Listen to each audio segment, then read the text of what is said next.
Happy to have you here. I think we are missing one panelist.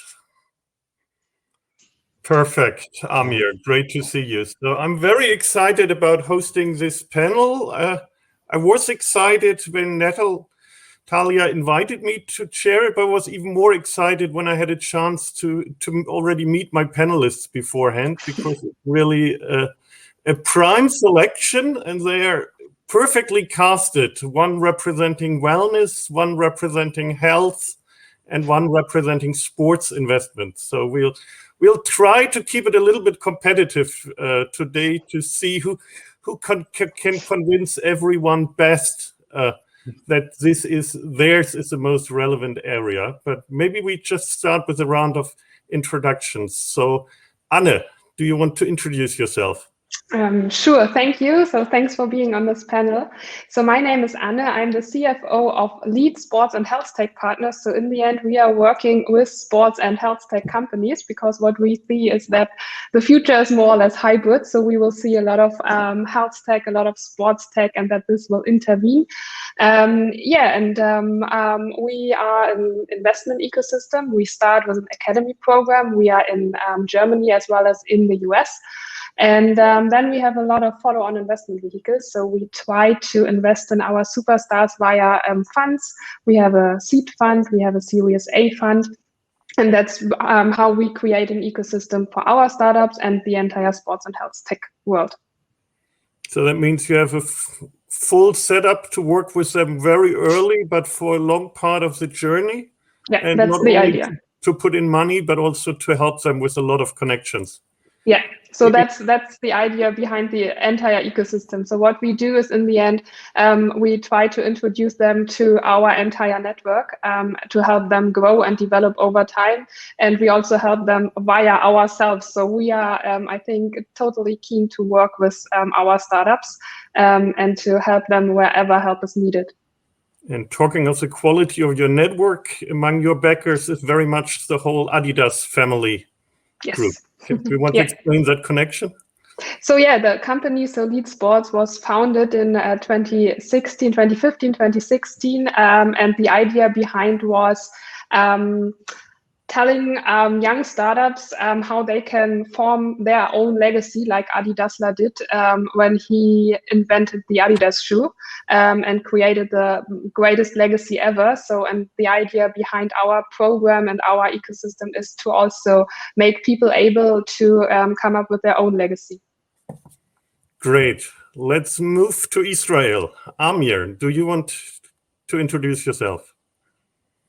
Yeah, hi, Martin. So my name is Amir. I'm the co-founder of Welltech Ventures, which is the first wellness innovation fund in Israel. My passion is wellness, so I've been into the wellness industry for a long time. I did my master's in the States, and then was the first one to open in Israel a personal training chain. And along the years, at the same time, with my family, we've been investing in Israeli high tech. So along the years, we invested in about 60 companies. And recently, about 2.5 years ago, I combined my both passions, investing and wellness. And since then, we invested in 11 early stage, mostly seed Israeli or Israeli-related wellness companies. So which company is currently intriguing you most among those 11? There are a few. I would mention FitV in the home fitness sector, which is very relevant to this summit, and they can basically track your movements, so they can give you a more efficient experience while you train in front of your phone. So that's one company. The other is XPRENEURS. It's basically a smaller patch that you put on your skin, and they go both. We have here health and sports, so they go to both sectors. They go to sleep, and they can do a remote sleeping monitoring from your bed at home. That's on one hand without any wires. and they also track they can also track your muscle, and then they are really relevant to sports teams, and they have a very deep technology that has lots of potential. A super team. So your secret sauce is that you mix a relevant topic with deep technology, for which Israel is a prime location, isn't it? Yeah, actually, it is in Israel. As we all know, it's probably the second hub after Silicon Valley, and lots is going on here, innovation-wise. Already 40 plus unicorns, which is quite amazing for a small country. And the good founders discovered the wellness industry recently. So yeah, lots is happening, and the secret sauce. We like companies that has both a health and a wellness component, actually. Yeah. Great. Let's continue our tour around the world and move to Cambridge and Cihat. Can you please introduce yourself? Yeah, hi, Roman. Yeah, I'm Cihat. I'm indeed in Cambridge in the UK. But I work for a German venture capital firm called Dieter von Holtzbrinck Ventures, which is actually in Cologne. And we invest in early stage startups and founders kind of with a passion to make impact in patients' life and people's life, actually. We're around 7 years until now, have 4 funds, and the last fund, which is a digital healthcare fund, is the one I guess is the most important one to mention here. It's aiming to democratize kind of healthcare using digital tools. As Amir said, I also combine 2 areas I love. One of them is I'm an engineer by training, did lots of stuff in software engineering and developed stuff in there, moved to the healthcare industry and developed my own startups and technologies, and then kind of moved to the VC area to support other aspiring founders to do the same and make an impact.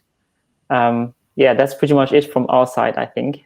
We have 30 plus companies already in our portfolio. Of course, not all of them on healthcare.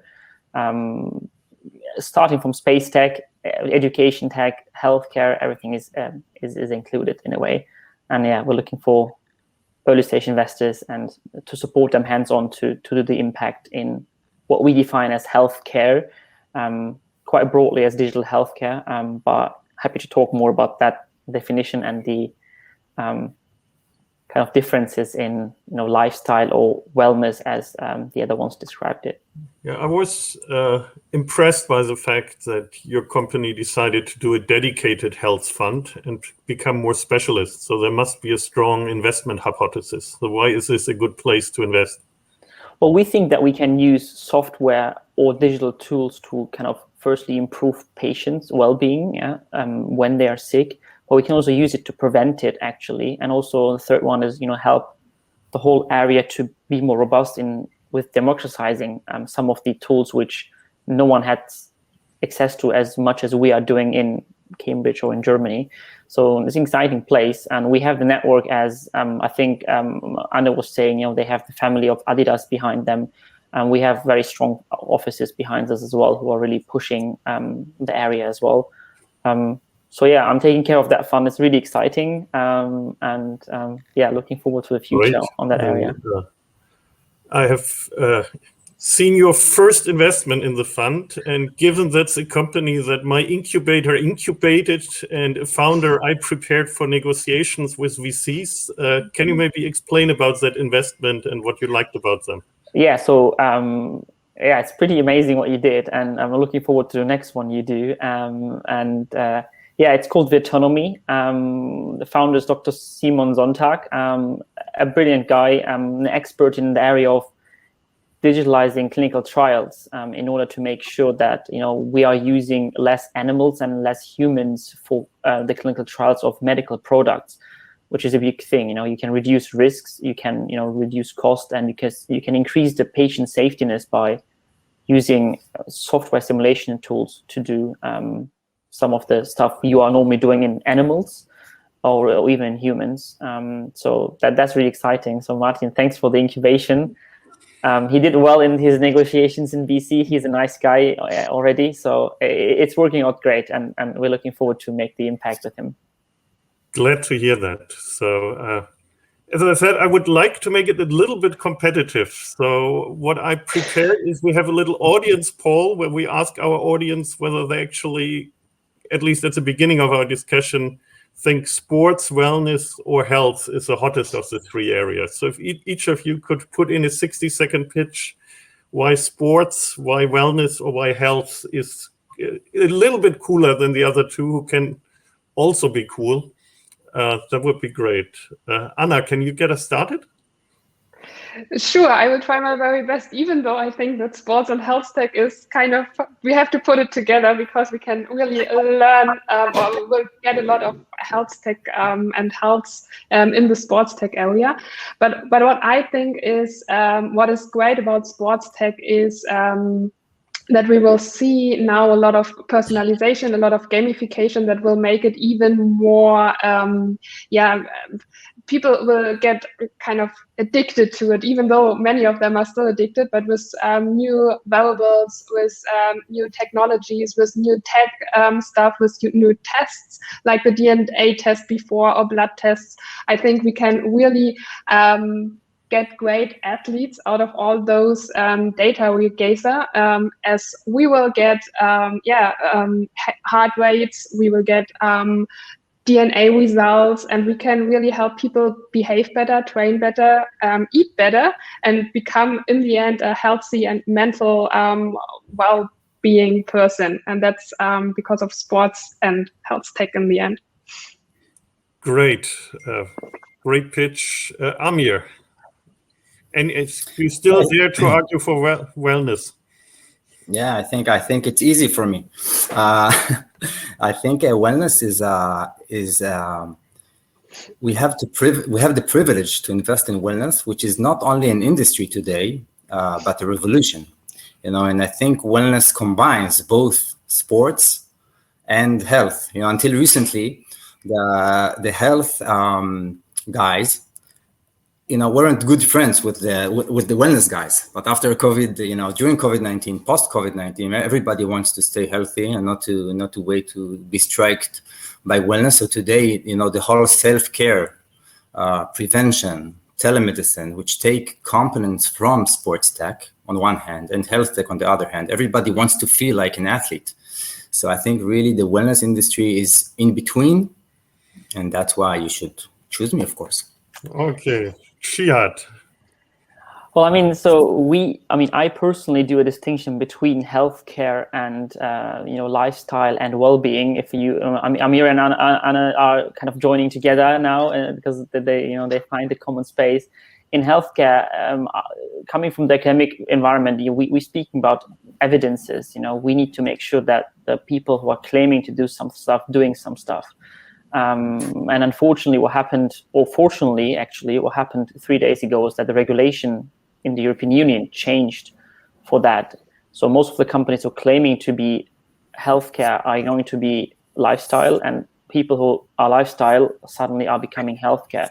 So, there's going to be a much bigger distinction, which we are happy to, because, we need to make sure that, we're using the tools which actually help people to get the benefits companies are claiming, but we also look at the lifestyle area, definitely, and we like the approach of lifestyle companies, and we would love the healthcare companies to adopt some of them as well, and not only focus on the evidences, use the gamification, use the user interface, use the patient journey to actually start early on with healthcare and not when it's too late.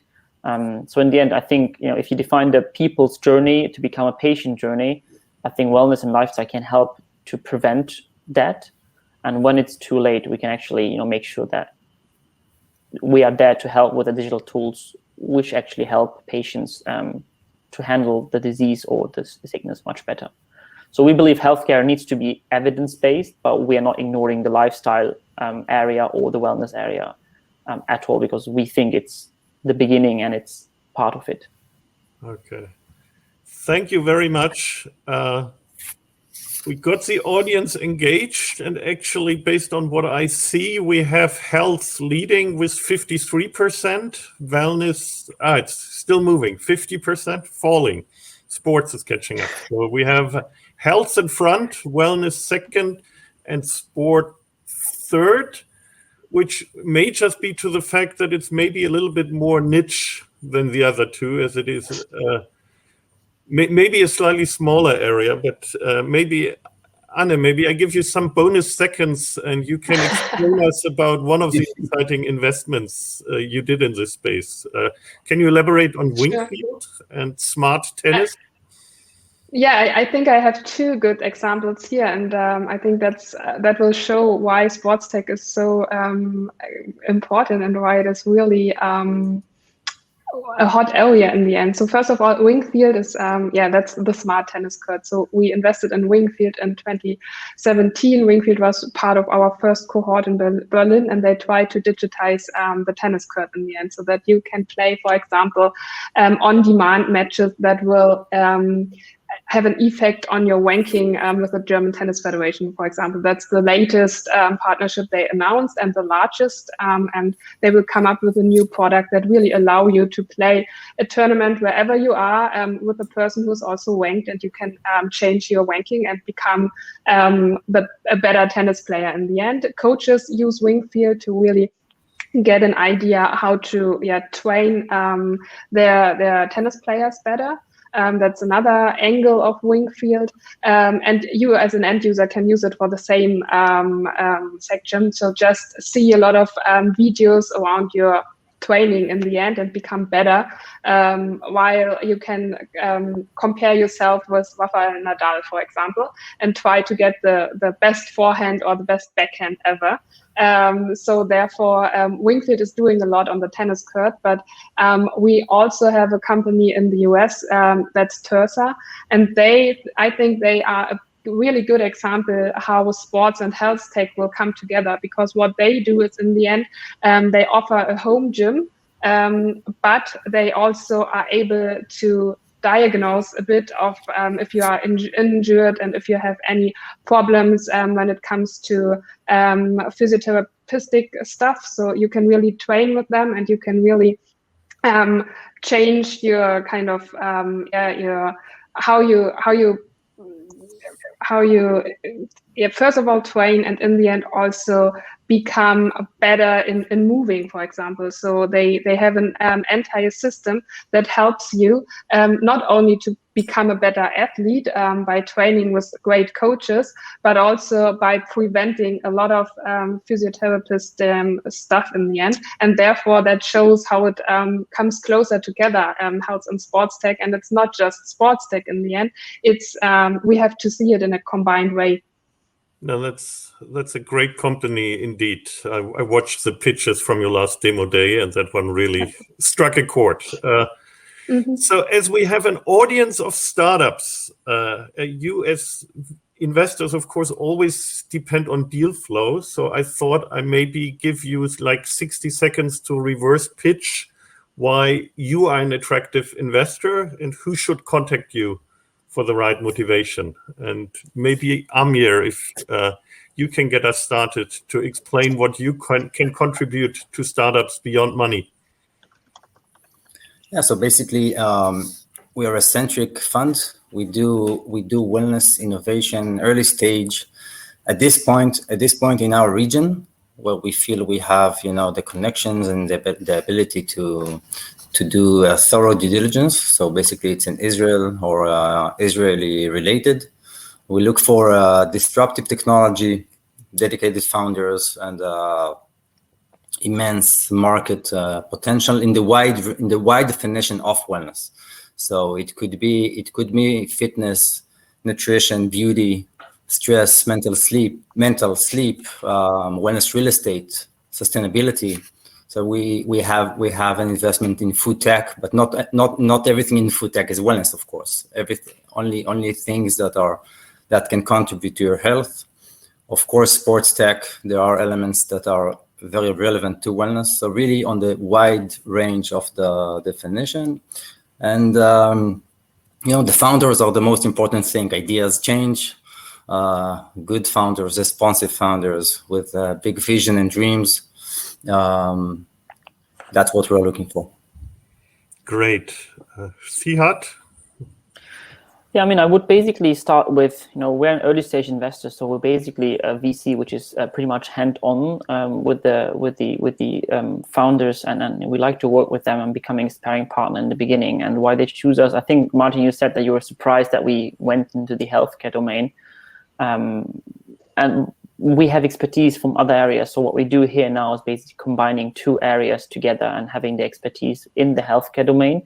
Understanding the European and especially German healthcare system, which is, not an easy area to understand, as you may acknowledge. And we bring, the other side from the old funds. We have seen how to bring software as a service companies up, B2C companies up in different areas. And if founders want to, crack the German / the European healthcare market, I think that's the way to go. And we can help them to, make the impact in areas we believe and they believe, and get the common vision over to the people. Okay. So health is an area that has some extra challenges. It's often like a long time until the first revenue shows anywhere. There's issues of certification and of regulation. So those are the reasons. As I told you, that it's not anymore for healthcare.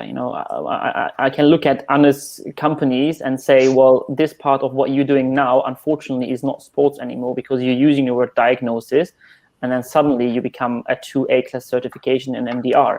Same for Amir. I can look in some of the stuff he's doing and say, I'm monitoring, IoT devices, the sleep, and depending on what you claim you do, you're not lifestyle anymore, you're not wellness anymore. So I think the challenges are not for healthcare only, which I'm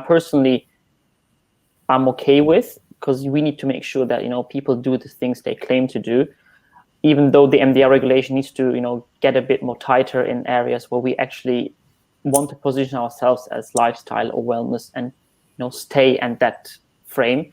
But Anna used the word diagnosis, and Amir used the word, remote monitoring with sensors, and these are under MDR, not lifestyle and not wellness anymore. And if you really go into detail, so I don't think the challenges are for us only; it's for all of us, and for the sake of the patients or the people around. Well, thanks for elaborating. So, last but not least, Anne, what's your pitch to startups? So our pitch is really that we offer an ecosystem. So we start with the accelerator, and here we invite early stage startups in the end to participate in the accelerator and to get the help they need. So as soon as there's anything lacking, we think that's an opportunity because we can help them in the end to become better and then pitch in front of large investors. So that's in the end a bit of an entry point to the ecosystem. But it's not just that we have the academy, we have the funds after the academy. And what we do is we try to support those companies who are in the end the top stars. And we use also the academy as kind of a due diligence process for us and for our funds, because we have 3 to 4 months to really learn a lot about our companies. We can support, or we support them during the program, but we can support them with more money after the program as well. So that's, I think, what makes us there unique. And another point is, I think, the network behind us. So we are not just an investor, we have a lot of partners behind us. We have a lot of great mentors behind us who support us within the academy, but also later on, and really coach our startups and help them to grow. And I think that's what makes us a bit different from other investors, because we are not a classical VC, but we are also not the typical academy in the end, or accelerator program. Thanks for sharing that. That must have been very convincing, because sports has now moved in second place in our poll. So we will see where this stands at the end of the session. And you also shared a secret about your investment hypothesis, which very much resonates with my approach as an angel. So really getting to know the companies very early with a lot of mentorship or engagement via incubators, and really seeing them maybe for half a year or longer before they need investment. I find that gives me a much better picture than anything I can learn from any kind of deep dive in some data room, because I've only a frozen snapshot which tells much less. But as we are, that's true. Totally. So I can just say that. I can just say that's totally true, and that's, I think, the most important thing to really find in the end the best investment, to get to know them as good as possible. So maybe not becoming the best friend of the founder, but in the end, what we try really to do is to work with them as close as possible, and help them to develop, and then find out if this is the right investment to get further support from our funds. So great. Our panel also is about investment trends and where you expect the money to go. So maybe each of you can name one company he has recently seen that he wish he owned already a share of. Maybe even someone you've seen here at the conference or recently. So if you can explain something that you find fascinating. Amir? I think that wellness sustainability is a very big thing, and we all want to keep both our health, our surroundings, and our globe healthier. So I think one of the first questions I hear lately from investors when they meet a startup is it, if it's a product, is it sustainable, or does it have any sustainability elements within it? So it's amazing how it got so much traction and visibility. Basically, a company that crossed my mind is By Humankind, which offer personal care products that are sustainable and do not use plastic. And I think that's a company I wish I knew before. Okay, so it's combining the healthy trends in all your three sectors with another mega trend that we currently have with sustainability. So right, that's good combination. Cihat. Well, there's no company in my mind which I say I should have known earlier. There's one in my mind I cannot share. You'll see it hopefully in 1 to 2 months, which I'm really excited about. And the reason for that, it can make a huge impact in society, and that's what we're basically about to. But we see a lot more stuff in the B2C area, which is something we're observing. The business models are pretty much in German market the same. So I need to get my head around if that business model is going to work and how it's going to work. So we're looking quite close into the B2C area to make the right investment in that area. And I think where the money is flowing is most probably these applications which reach 1 million people quickly within a lifestyle fashion. And I think one company comes to my mind is a company in Berlin, Fastig. The application which does support people who are doing intermittent fasting, to make sure that they lose weight or they feel healthier. It's not a company I would have loved to invest in before. That's not the issue. It's just I think these kind of quick scalable companies are the one which attract a lot more money than the ones who are steadily growing with their customer base and doing the biggest impact. It's more like this, quick turnover of people and quick acquisition of users via the channels which are used currently.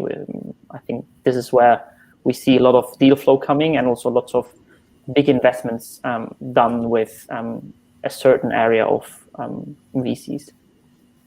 Cool. Anna, who's fascinating you currently?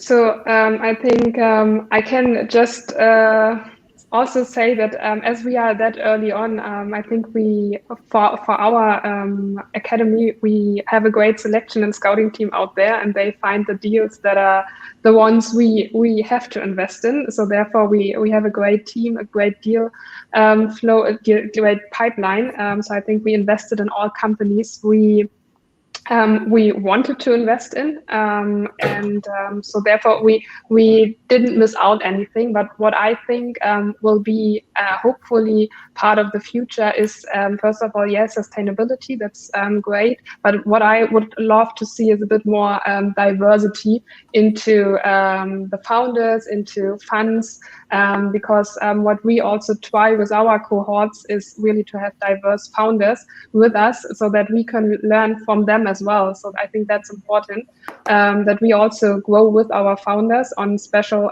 topics. And I think that the entire discussion around diversity is also important for the VC world, and that we that we also realize that there are people who are a bit underrepresented, and that we can also help them with giving them access to our academy, for example, and help them grow their business and scale their business to find the right investors. That's a good point. So let me, as a middle-aged white man, ask the two other middle-aged white men, how do you foster diversity within your teams and your investments? Amir first. Yeah, so in our venture, I'm the only man actually.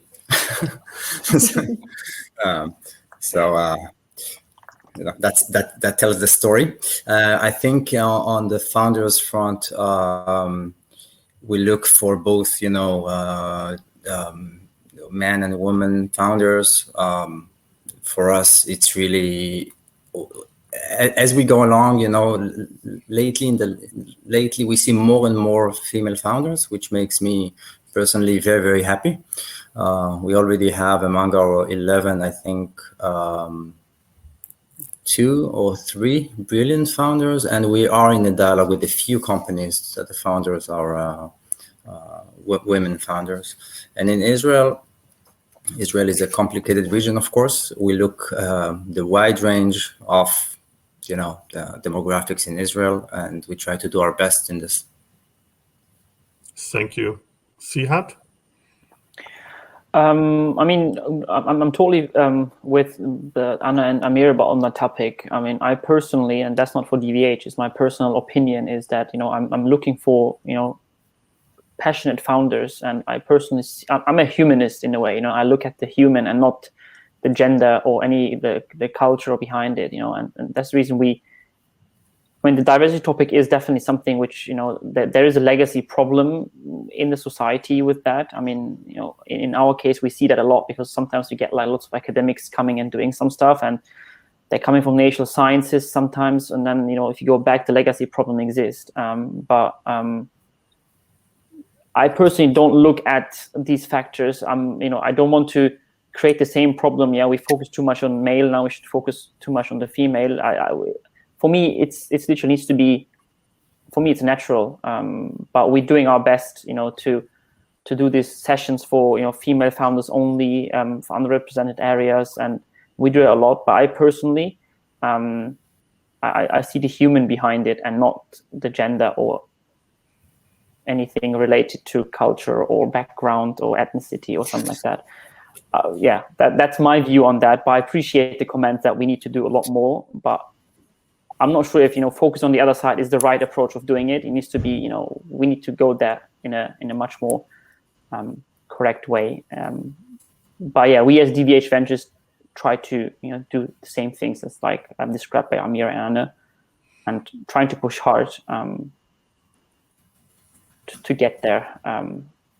But if I do put all the 31 founders into an Excel list and check the diversity, most probably it has the same legacy problem as everyone else has in their portfolios, and that's pretty much honest answer.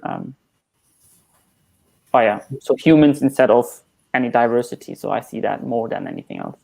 No, I mean, it's a challenge for everyone. I mean, we see it in our incubator, but we actually have a very good trend that our team is becoming more and more female. And for the first time, we have more than 80% of our startups with female founders. So 18 great female founders. So we see the young generation is coming strongly. So hope you find more that you like there soon. Well, definitely, yeah. I mean, I'm sure, yeah. Let me move to another topic that probably has touched all of you. So the question is, how has the pandemic impacted investments and startups in your area? So who wants to go first on that one? So I can, if you like, because you. we had startups who benefited in the end from the pandemic. So, for example, our skill yoga guys. So that's an app for just train yoga. They really benefited from the entire pandemic because they got a lot of new users as the at-home fitness market increased over the last 12 to 18 months. So they definitely benefited.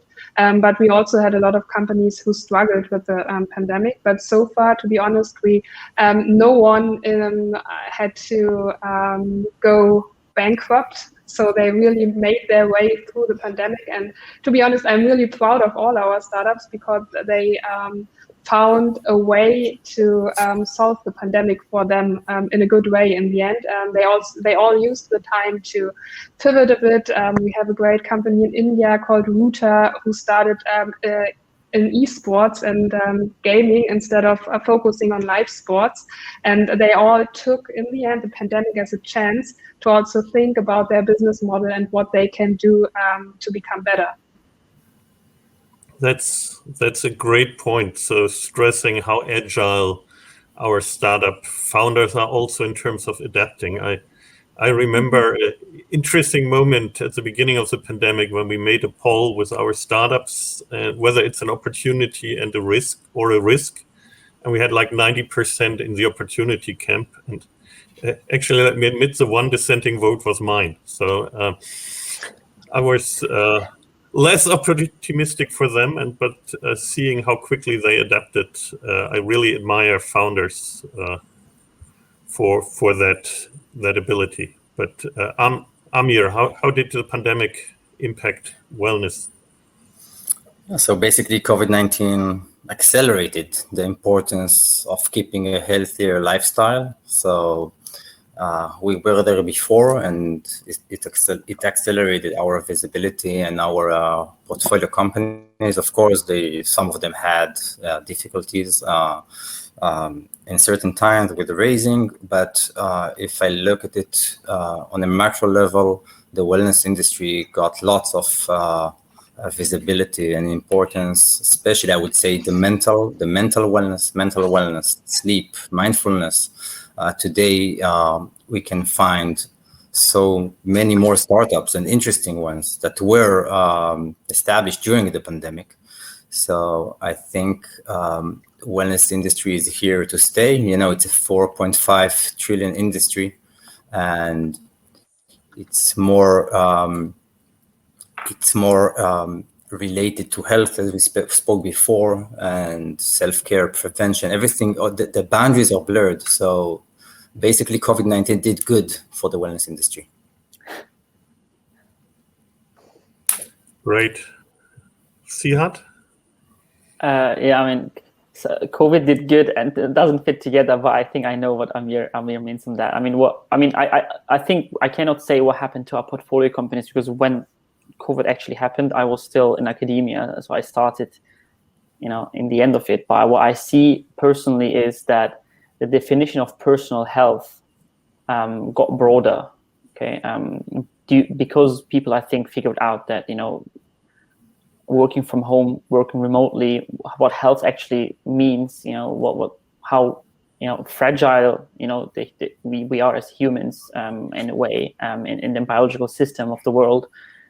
And that's the reason why we see, it's a broad definition. Some people come and say, now suddenly working from home has to do something with health because, posture, mine is terrible, but, suddenly that's in the definition of health, how people see it. Suddenly a lot of other stuff they see health much more broader. And I think that's a good impact of people realizing how fragile we were and including a lot more stuff into what I define as personal health, and including working at home.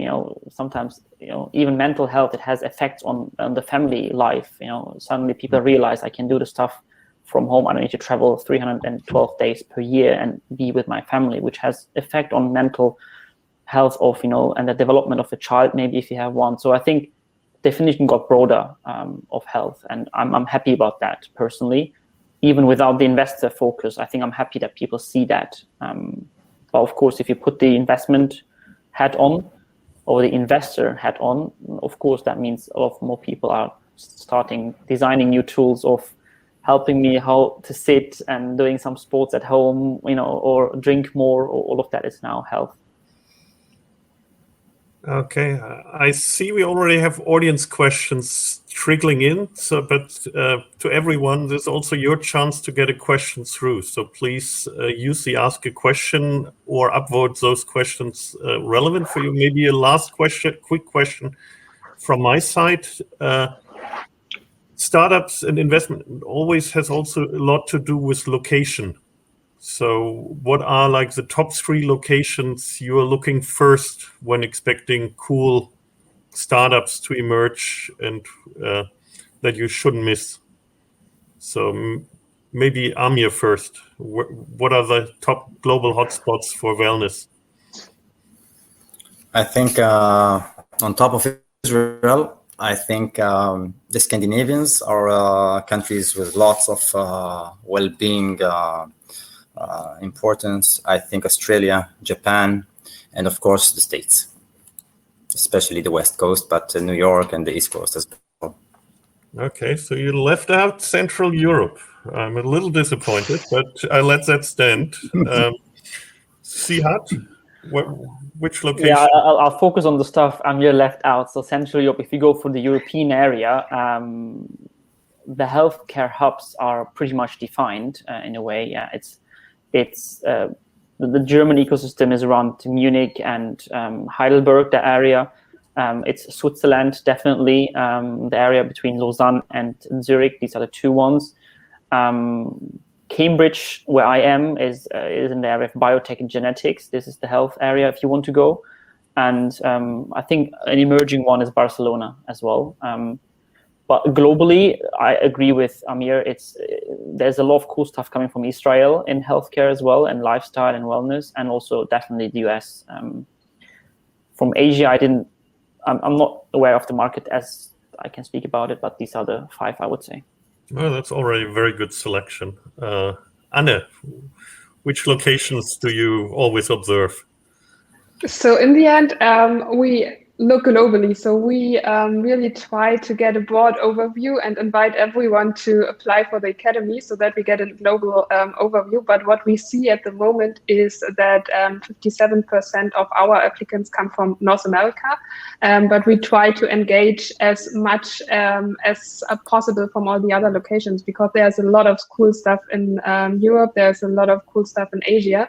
And also we also have some companies coming from South America, and here we try to be as global as possible to really get the hottest companies into our portfolio. So therefore, it is for sure North America, because there's a lot of interesting stuff going on, but it's, as I said, Europe and also a bit of Asia for us. Okay, thank you. So let me move to questions from the audience. And one is from Luca. Do you think sports and health wellness content can be integrated into one platform together? And if so, what do you think would be the best strategy to do it smoothly? Who wants to take that one?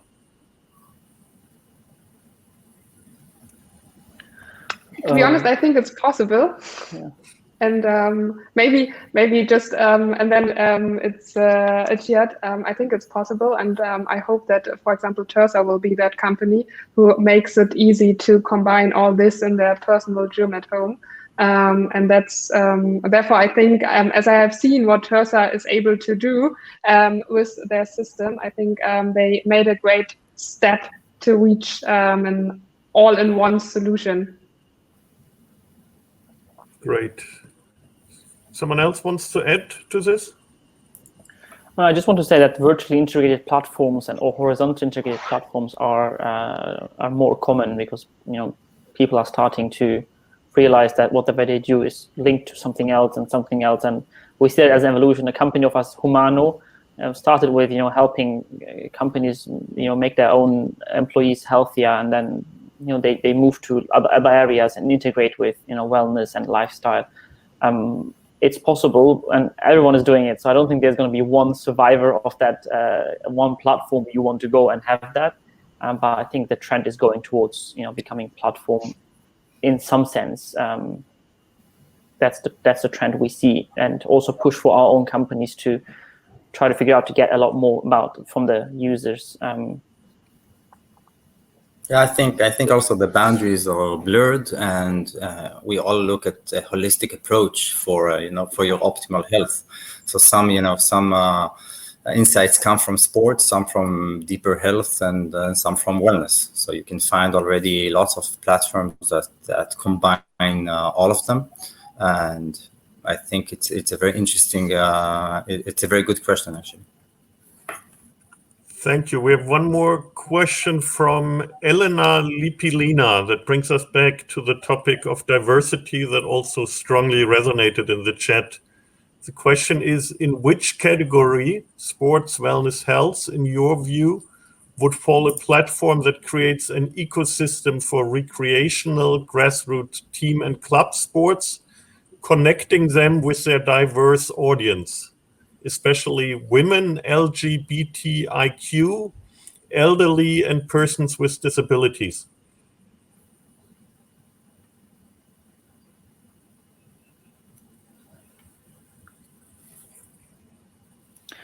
Well, that's a very special case, I must say. So I think what we try to do is we have one company that really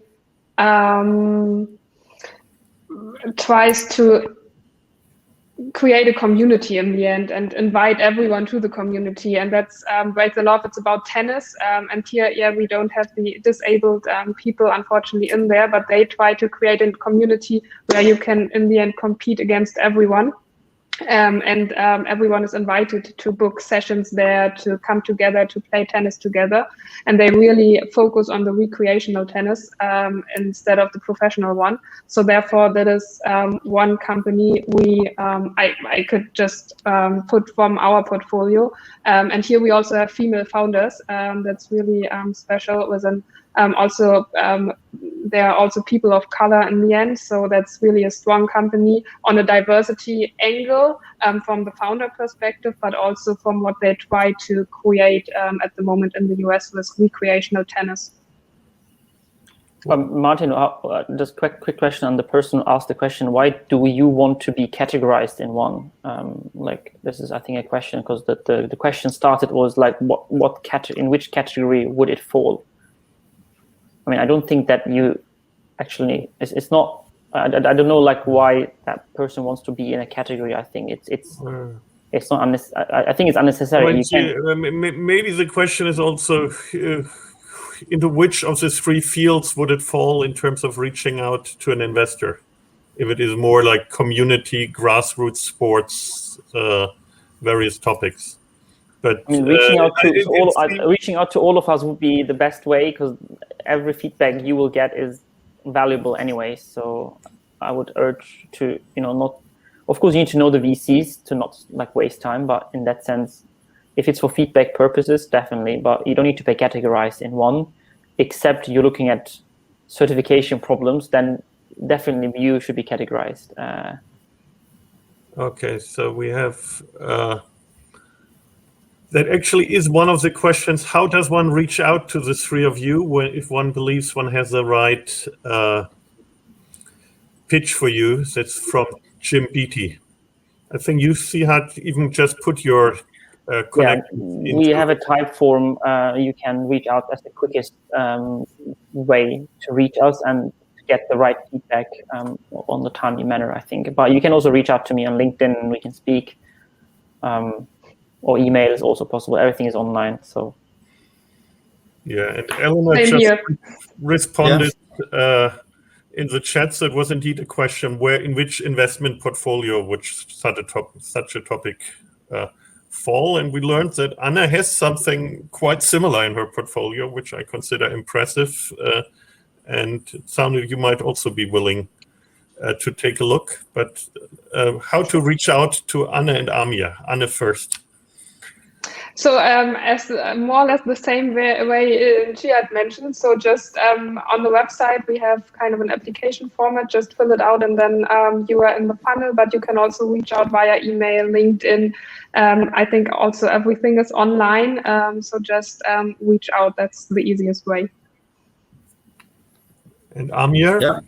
Yeah, same here. LinkedIn, email, feel free. Okay, and we had one more question about Africa, because it wasn't mentioned on any of your hotspot lists, and South Africa. Are you also looking into innovations there? And do you know something about the ecosystem that you find intriguing? I mean, I can say something about that. I think I tried to say it in the beginning. Democratizing healthcare is the word I use a lot, and that's the word we are actually happy to do so. And what I mean with that we give low, medium income countries the way to use scalable software to do stuff we can also do in a much more quicker way and like a safe way and regulated way. And we do look at it, and I know initial thoughts about that. There's a company called Grace Health, a very good company is using, you check it out. It's a really, really interesting company. I'm going to talk to them very soon, and doing stuff in that area. The market is coming, definitely, but most of the VC see it as an impact venture case and not really a VC case. I'm trying to push my partners that we kind of see it in a bit different way. So yeah, very, very good question. I mean, thank you for that, definitely. We're looking at that. Hey guys, there's just one thing I want to add to that, because I loved your question, Martin, with geographical, distribution. And I've been quoting the book of Scott Galloway quite a lot today. And one thing that I loved about that, he said that a partner of Sequoia Capital, which is obviously quite a famous investor, said they will not invest in a company where they cannot drive to by car, right? So, and they also found out that profitability is correlated with proximity. So we can discuss all different regions, but I think it's definitely about relationship building. It's about understanding your founders. It's about, for the founders, having, the grasp of the investor and being able to talk to them like physically, which is getting probably more important in the COVID world. So regions are good, but I think what's more important, you have to be able to connect to your founders in person. That's my take on that. And just being mindful of the time, guys. Thank you so much for this great panel. I hope you guys in the audience learned a lot.